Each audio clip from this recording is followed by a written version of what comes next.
சரி சரி சரி, அதெல்லாம் அப்புறம் வாங்கிக்கலாம். போஸ்ட்ல வந்திருக்கு. எவனோ இங்கிலீஷ்ல எழுதியிருக்கான். உனக்கு தமிழ்ல சொல்ல தெரியுமா? ஓ எஸ். ஓகே, படி படி படி படி.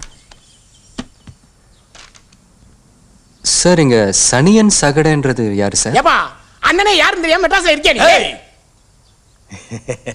நான் தான். நீ படி நீ படி. அன்புள்ள அண்ணன் சனியன் சகடை அவர்களுக்கு. டேய் பொறம்போக்கு ஈத்தர. சார் சார் இது எழுதிருக்கிறத சொன்னேன் சார். வேணா நீங்களே படிச்சுக்கோங்க. அண்ணா நீங்களே படிச்சுக்கோங்க சார். இந்தாங்க. சரி சரி படி. தபர் உனக்கு டிசம்பர் 31 தான் லாஸ்ட் டேட். அதுக்குள்ள மெட்ராஸை விட்டு ஓடி போயிரு. இல்ல திருந்தி டீ கடையோ பொட்டி கடையோ வச்சு பொழைச்சிக்க.